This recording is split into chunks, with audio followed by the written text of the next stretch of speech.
Good morning. Good morning. It is with great humility and joy that I stand before you this morning. 5 years ago, when I walked into my rector's office at Trinity over in Ambler, I thought this day would never come. For many years, I had been wrestling with a call to the ordained ministry and could never hear an answer from the Spirit. Yet, one day in the quietness of Swanee, Tennessee, the Spirit answered like a roaring lion, and my journey began. Now, if you aren't familiar with the discernment process, it's a long process that takes many, many years, 5 years in my case. But along the way, there are hurdles and obstacles, and each time one hurdle is completed, the next obstacle comes into view. Now, don't get me wrong. Each of the hurdles are definitely necessary because ordained ministry is not something to be entered into lightly and should be taken really seriously. Yet, after I had finished the race and I finally met with the bishop and was told I could begin seminary, I also remember his final words to me. Try not to lose sight of the real world while in seminary, because I can't guarantee that I will have a job for you when you're finished. Well, I'm glad to say that thanks to you, the people of St. Matthew's, not only am I employed, but I'm back in my home diocese at a phenomenal parish, and I'm doing a job that I am absolutely passionate about. So life is really good. But, now you may ask, we heard the reading from Genesis. What does what I just said have anything to do with Jacob? I never created an altar in Swanee commemorating my epiphany. I've never seen a ladder with angels ascending and descending. But I was just like Jacob, and I'm sure many of you are as well. We all take journeys. We all begin journeys hoping that we're doing the right thing. And when I stepped out in faith and decided that it was time to actually look at ordained ministry, I did it knowing that no matter what I was called to do or where I was going to go, God would be present with me. That is the point of today's reading. God is always present. God was present with Jacob wherever he went. Right before this passage we heard today, Rachel, Jacob's mother, tells Jacob to flee the fury of his brother Esau because Jacob stole Esau's birthrights. So Jacob left and was on his way to Haran to live with his uncle Laban. Jacob left in a frightened hurry because Esau wanted to kill him. Imagine being told by your mother, you need to leave. But you don't just need to leave now, you need to leave right now because you're going to get in trouble. I mean, that's a difficult place to be. Jacob had swindled his father and his brother. Now, he isn't the most upright person in the Bible, yet God was still present with him, ensuring his safety during his pilgrimage. The Bible's filled with these type of passages. Earlier in Genesis, Isaac, Jacob's father, is kicked out of Gerar because he was too powerful. And once again, God appeared to him and offered consolation to Isaac, saying, "Don't be afraid, for I am with you." It doesn't matter what we do, the good, the bad, or the ugly. God is always present with us. Sometimes we don't necessarily recognize God's presence because God doesn't appear as we would expect him to appear. God appears through other people. A young man who I happen to know outside of Boston tells a story in Marked for Mission, Youth in Action about a time in his life. Seaver was 17. He had always been looking forward to being a camp counselor at the diocesan camp outside of Boston. He'd been going there since he was 9, and this was the year he had made it. He was 17, he could become a counselor. Everything was going great.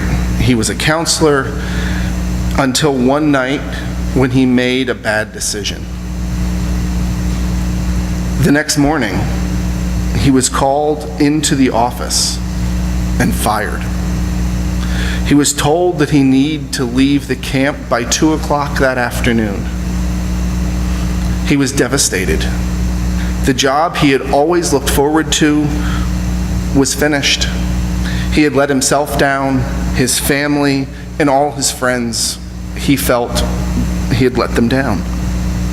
But now, a year later, he looks back on this, and he says that it was only the comments from his heroes that helped him make it through that tough time. Seaver says, "This event taught me that heroes don't make bad things go away. They just struggle through them with us. They don't live without fear, in it or out of it. They never try and put themselves above, below, in front, or behind us through their actions.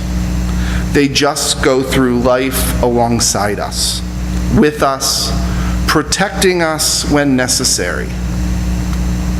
Heroes? As I read this story, I immediately replaced the word heroes with God. Is that not what God does for us? Is that not what God showed Jacob in this morning's reading? God told Jacob, "I will be with you wherever you go." But what does it mean to say God is with us always? To me, the answer is love. God is love. And for me, the famous passage from 1 Corinthians 13, love is patient, love is kind, it does not envy, it does not boast, it is not proud, it does not dishonor others, it is not self-seeking, it is not easily angered, it keeps no record of wrongs. Love does not delight in evil, but rejoices with the truth. It always protects. Love never fails. As Christians and as Episcopalians, we use this passage at almost every wedding.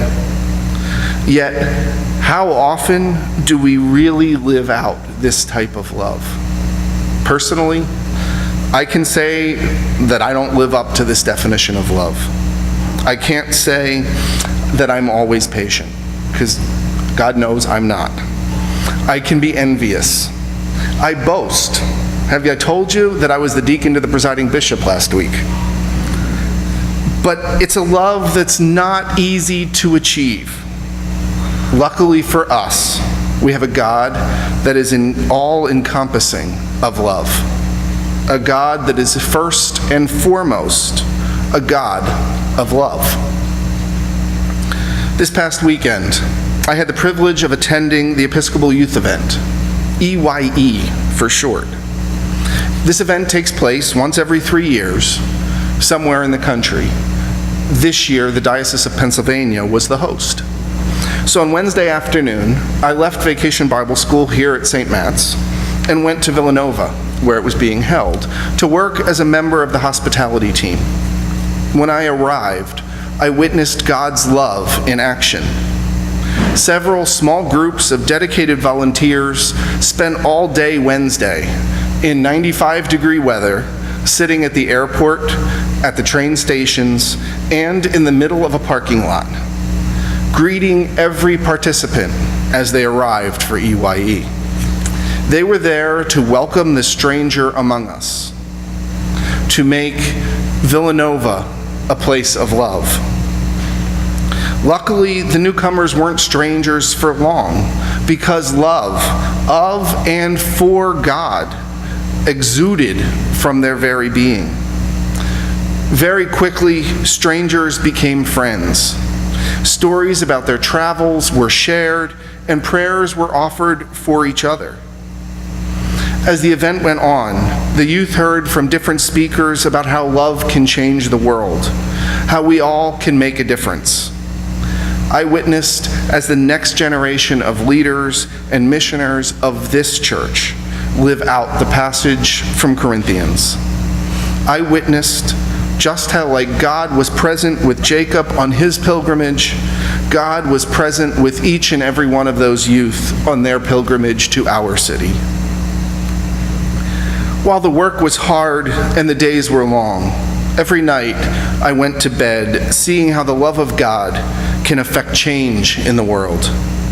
Every night I thank God for giving me the opportunity to not only be working in a place where love wins, but in a church that understands the importance of being present with each other through the good times and the bad.